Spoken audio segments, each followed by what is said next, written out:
What's up? Good evening. I think it's been a while since I've done a live stream at night. Give folks a sec to get in here.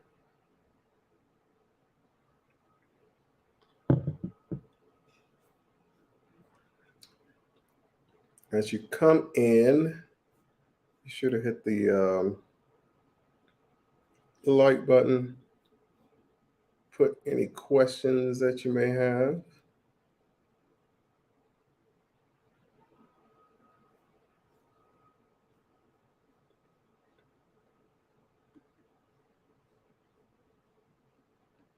Awesome. Cool.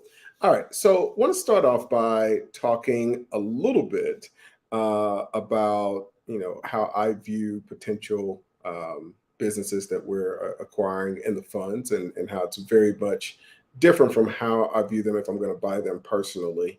When we're buying deals within the fund, obviously we're using a set of criteria that's going to generate the highest ROI for the fund. And at a basic level, when somebody's buying a business, it's usually for personal income. And those two things can actually be at odds with each other. So, as weird as it seems, you would just think, okay, the goal is to buy a really great business. One of the trainings that we go through in the private equity fund incubator is around the origin of private equity. And a lot of people don't make the connection because an amazing PR job has been done. And they've really done a great job of naming private equity kind of something that gives you a sense. It's like, hey, you invest in public equity, and then you invest in private equity. But the origin was around corporate raiders.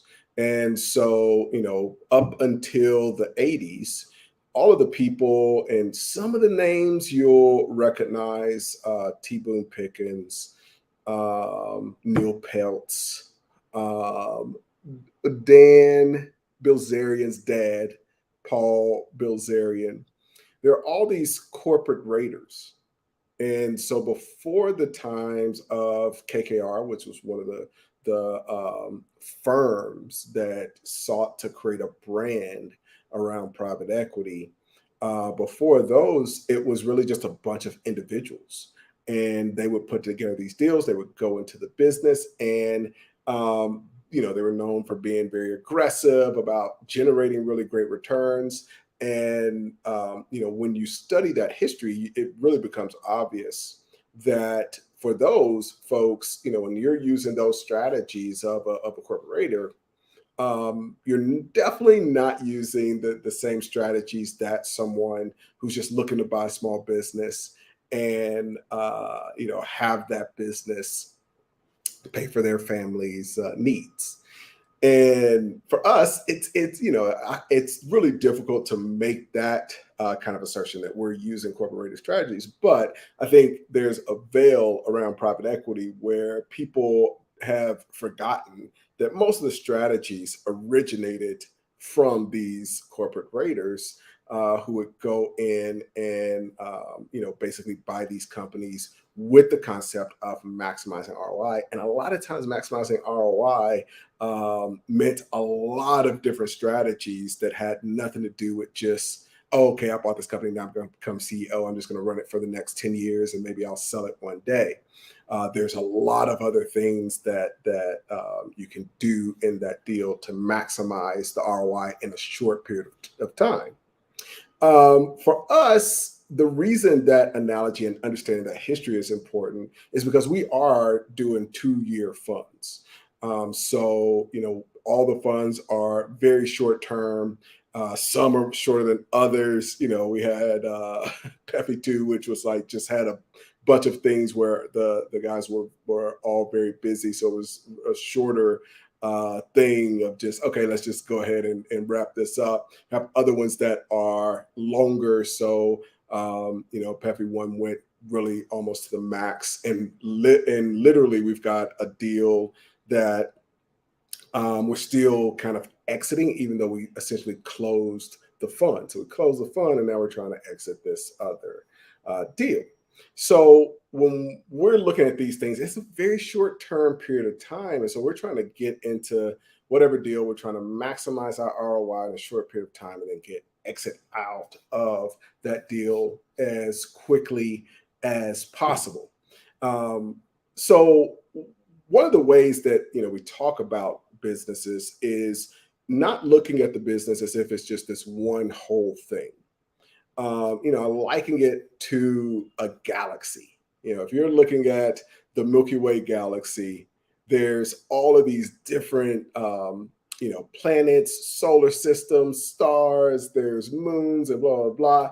And, if you're taking this big picture of the universe, there's not anything to say that this is the Milky Way galaxy. It's just a name that we came up with to call it that. Businesses are pretty much the same. Like the business itself doesn't really exist. It's a bunch of moving parts that we've put together and then we give it a name and say, this is such and such business. And it's important to look at the business that way so that you can start to break up those parts and understand where there's value, where the assets lie in that business that can be turned into income, cash flow, and ROI to the fund, and where liabilities are that aren't going to give a good ROI. And so the way that we view it is that these are assets that we're trying to put into the fund, and all of those assets want to be accounted for so we can maximize the amount of our ROI generated from each one of those smaller assets. So when you're looking at that business, you have different individual employees, but obviously those employees aren't just a part of that business. They have their own lives, they have their expertise, they have their backgrounds, they have their education, they have all of these things. And the most basic level of how you want to think as a private equity is understanding, hey, what are all the things that this employee really can bring to the table that maybe we're missing out on? And so that kind of question comes into play when you're not just saying, oh, here's a business. And the average business owner or business buyer, and even when we're training people in Dealmakers Institute, just go out and buy a business. What we're doing with them is we do want them to look at that holistic business. We do want them to study essentially the Milky Way as opposed to all of those individual parts, because what you want to buy is this whole system that works. You want to buy the machine. You're essentially buying the car, and you just want to know if the car is going to run, because you need that car to take your kids to school. You need that car to get you to work and blah, blah, blah. You're buying that car for the purposes of getting around. And so you want to do due diligence on, the whole business or the whole car. You're doing due diligence on that whole business and trying to make sure, does this black box, is this thing going to print out money? I want to just make sure that when I buy this black box of a business that, every month I'm going to get out this amount of money. I don't want to have to go in here and tweak all of these different things.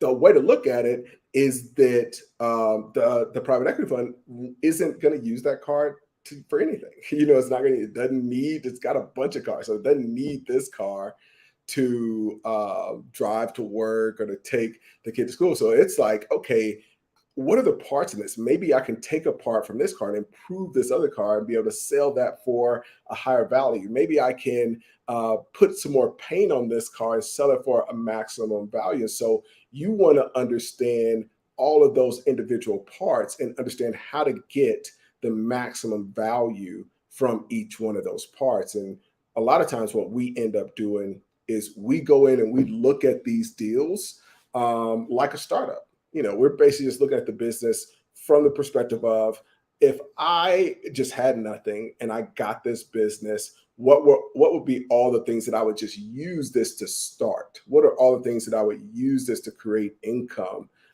from nothing? So it's a bit of a paradigm shift, and you want to make sure that based on what your purpose is for that business, if you're going to own that business for the next 15, 20 years, like I said, it's going to be the provider for your family. How you do due diligence on that business is very different than if you're kind of building a portfolio, or you're especially managing a firm. And it changes even more if it's a shorter lifespan fund than if it's a 10-year fund. You know, if you are KKR and you're just like, hey, if we just buy this thing, we're going to buy it at a 10x, and we're going to own it for 10 years, we're going to pay for itself for 10 years, and we're going to sell it. That due diligence is much different than doing the deal, and you've got a 2-year lifespan fund, which is what a lot of ours are. And if you're like Peppy One and getting a 300% return during that period, there's some very aggressive things that have to happen in order to generate those kinds of returns. And that's why it does fall a little bit more in line with that corporate raider attitude. And it really, again, I like to use the word corporate raider because it gives the reality of what private equity is. Private equity is still the same strategies that the corporate raiders were using. They just realized that this is a terrible name. In the 80s, there was a huge amount of backlash. Paul Bilzerian, Dan's dad, actually, I think he ended up in jail for a while for some of the things that he pulled. So some of the things were just completely over the line and illegal. But before they reached that point, it was just the idea of being very, very aggressive in how you look at that business, not as a business owner, but from that private equity perspective. Awesome. All right. It's late, so I'll do a couple of responses and we'll bounce out of here. Yo, hit the like button as you come in. Hit the like button, guys. Avery, what's up? So Avery asks, how do you reach out to investors for your first e-commerce acquisition? So a great way to find, and this is for whether it's e-commerce or SaaS or whatever the type of business is, it's great to know that you want to do a specific type of deal. But I would get into communities that are teaching people how to build those businesses. So if you're, there are just endless Facebook groups, there are endless Discord groups that are training people and having discussions around e-commerce. And one of the best things to do is to get into those communities and start to be helpful, because people are coming there and they're asking questions. And something that's funny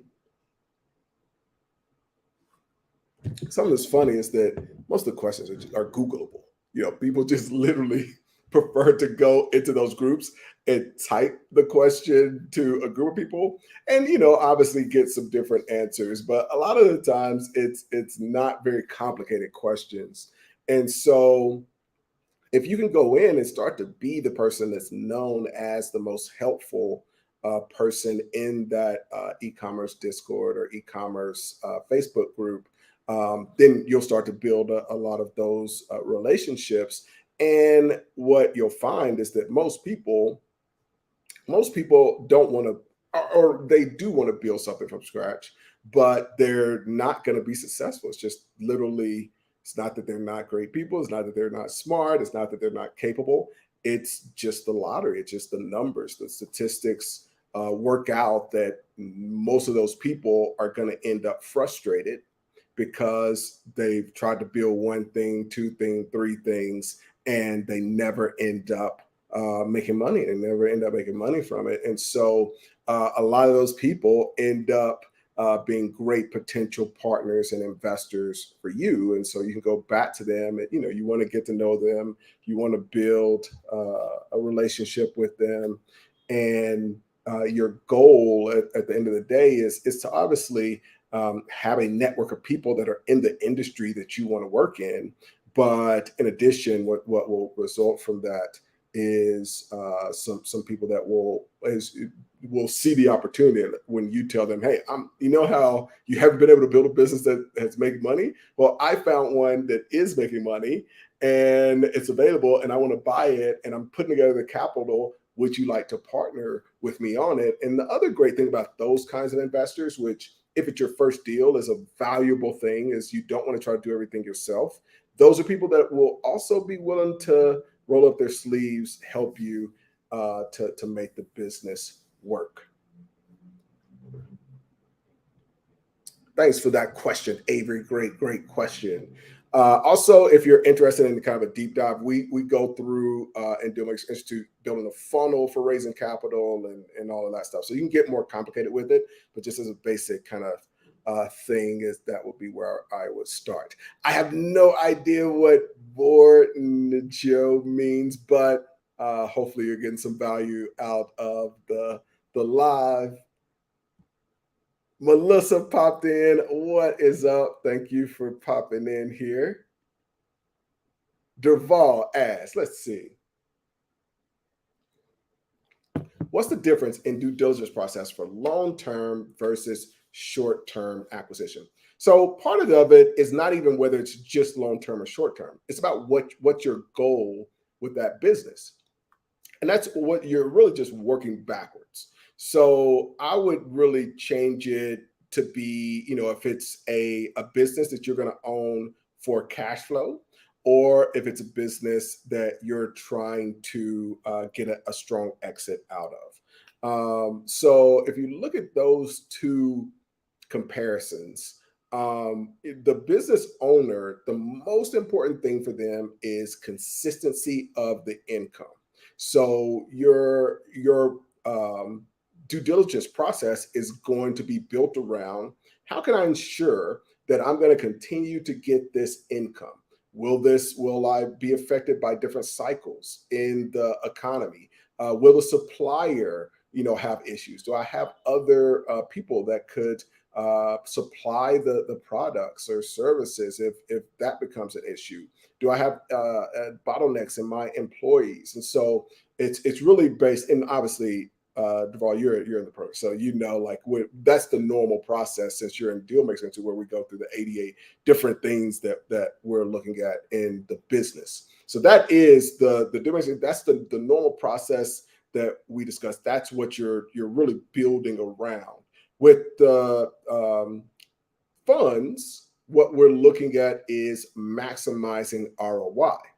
And for a lot of people, they think that's the same thing, but it's just two totally different things, because maximizing ROI could literally mean that we're licensing out the database. We did that in a deal, and creating other competitors, which is something you would never do if you wanted that income to last for a long time, because we're literally cannibalizing our own business. But at the end of the day, in that short period of time, we end up making a 200-300% return on the business, which is what we want to get out of it, and then we can still sell that business for less. So that's just an example, but the idea is you're looking at that business from the perspective of it is short term, but it's also just from the perspective of an ROI.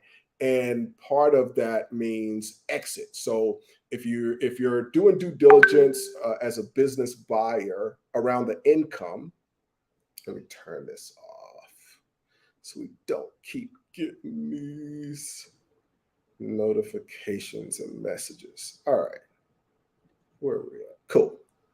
So if you're building due diligence around a process of ensuring that your income is going to consistently come in over the course of years, as a business buyer, on the opposite end, as a fund, you're basically building your due diligence around, how can I maximize this exit?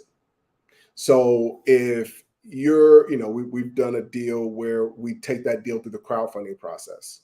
In that case, I could care less about the income at all.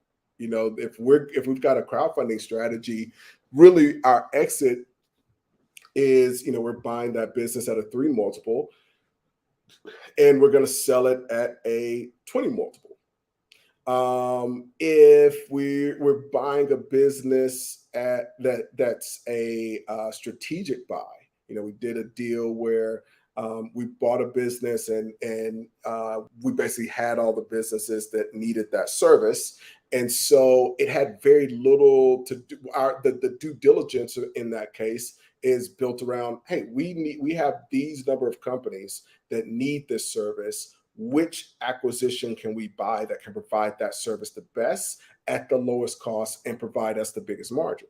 So it literally has nothing again to do with the income. And so it's you're building a due diligence around what your goal is really what it comes down to. So it's not so much about long term, short term. It's just what's your goal. If your goal happens to be long term income, then you're building a due diligence process around that.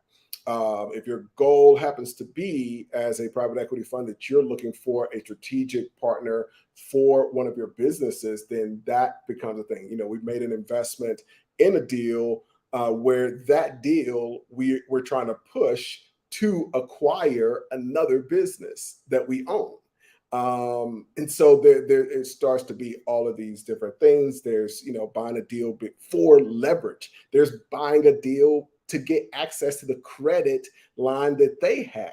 You can buy business like care nothing about the income, care nothing about all the things that a business owner wants, because you're going to leverage their credit to go and buy a whole new set of businesses. All of those things are what you're building potential due diligence processes around. Hopefully, that is helpful, sir. And thanks for that question. Actually, this is great. Power School says, great question. Yeah, that's such a good question, because I did focus a little bit on it, because our funds are very short term, that, I kind of focus on that being the thing, but that's not really what it's about. That's like one aspect of what you're building your due diligence process around, but that's no way like the end. It's like you have all of these things, but you're building your process around that. Stephen Hart, what is up? Stephen A. Hart. Yes, thanks for popping in. Good to see you. He says, been a long time. Indeed, it has. Indeed, it has. Thank you for popping in here. I'll do this last one and we'll bounce out. It's been a bit of a long day. Mr. Alvin R. Dixon asks, what kind of information should one be getting to develop a million or billion-dollar brain? Million-dollar brain. So I did have that series, and that was a lot of fun. We did the million-dollar brain series. There's so much. I mean, that was like a 8-part series that we did. I think at the foundation, it's trying to build a straight line to the end goal. I think most folks, when they're looking at different opportunities, they're looking at potential businesses and all that. It starts to be this whole thing of like, okay, I'm gonna get all of these different skill sets. And I want to buy or I want to buy a course around learning how to become the best coach possible. I want to buy. Sorry, we got distraction in the background with all the apes. I want to buy a course on Facebook marketing. I want to get really good at being an influencer. I made a joke on Instagram about all these old people that are on TikTok. It's just like everybody's trying to get all of these skills. And I think one of the most powerful things in general that you can have, I think the literal superpower right now is focus. Like there's so many people that are so distracted with so many different things that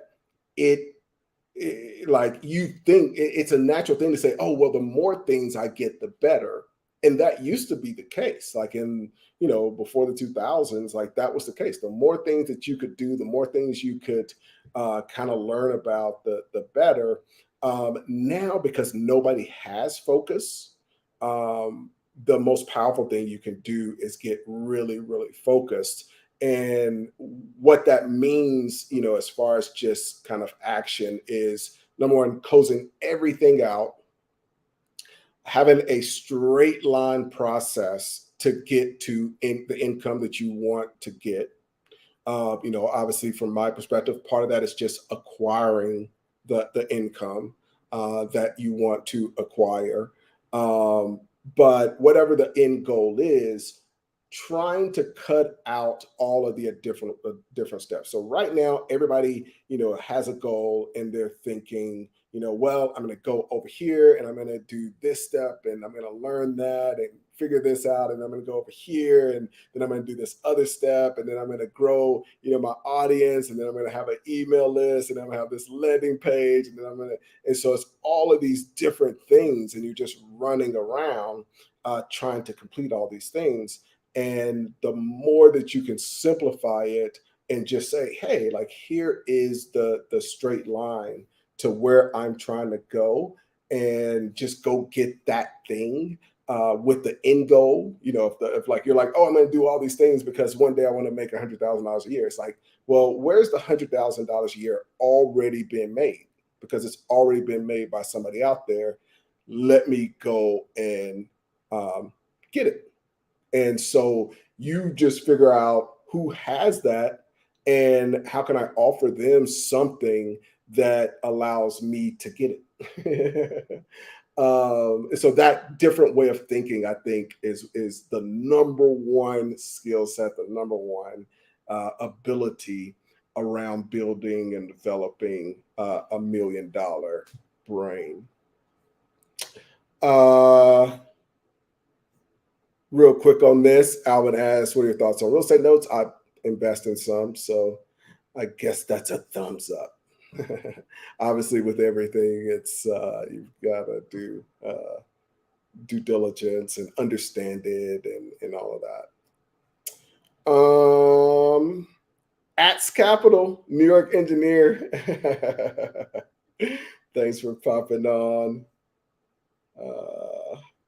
Blue ocean strategy. Yep, that's I think literally that is what is a blue ocean right now, because everybody is trying to be the biggest thing on TikTok and Instagram, and they're trying to do all of these million things, and then going from the hot trend is, okay, I'm going to become a stock trader, I'm going to do forex, I'm going to invest in this, and you can get there, but the key is, like, whatever the one thing is, that's going to be the one thing. And then before you go to all of these distractions, I mean, there's just multi-billion industries built around distracting you. And now, in addition to that, there's $1 billion in little small entrepreneurs that are gurus and that kind of thing, that also want to distract you and say, hey, no, your goal isn't the right goal. You need to come over here because this is the goal that you should have. And joining our course is where you want to go. Near injury, great point. Focus. Michael Ramsey, what's up? Have you done any artificial intelligence related deals? Are you planning to soon? So we're actually, shout out to Kay and Peppy3.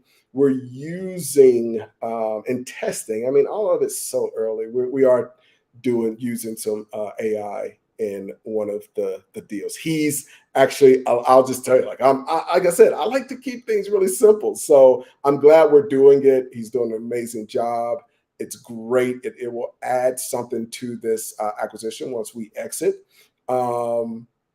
But I'm like, it's early. It's early. So it's gonna be a while before a lot of that stuff is really doing. I don't know if y'all saw, India had a pretty funny, their government had a pretty funny story about using AI that they had to shut down because it got a little crazy.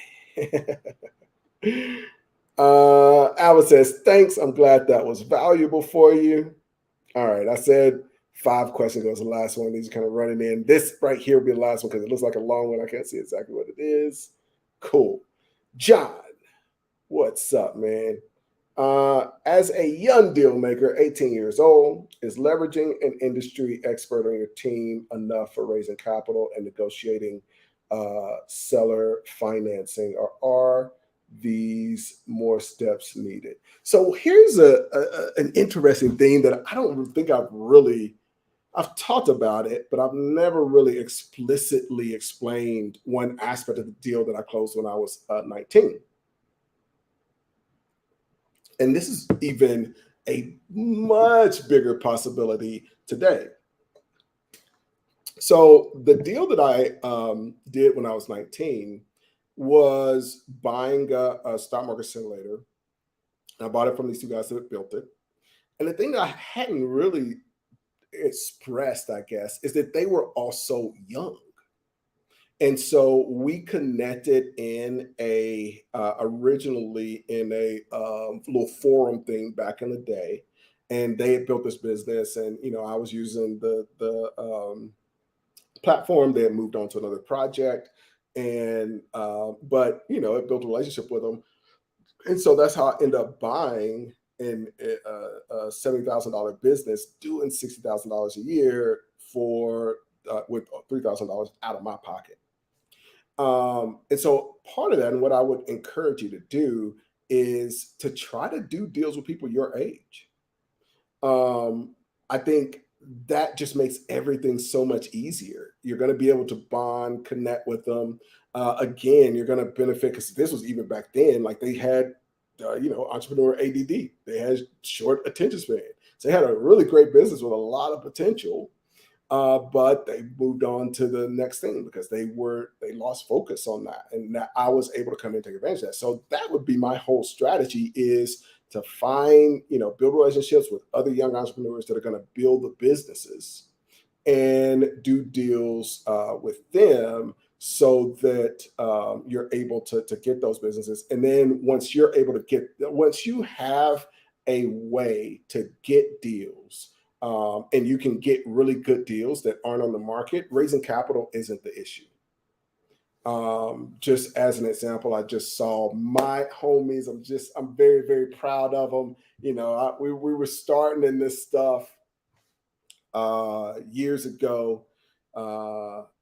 Empire Flippers, hanging out with them in Asia, and just like ragtag, man. We were trying to figure out all this stuff, and they were starting the brokerage. It was just those two guys, and so say all that to say that they literally had just put up. They've got over $100 million of people who have basically said they've sent the proof of funds, they're ready to buy a deal, they want to invest in a business, and it's just sitting there waiting. The money is not the difficult thing. Your ability to go out, be focused, get great deals, negotiate, do diligence, all the stuff that we teach and talk about. That skill set is what's needed. They're printing trillions of dollars, hundreds of $1 million sitting at Empire. I get people that I turn down investments from.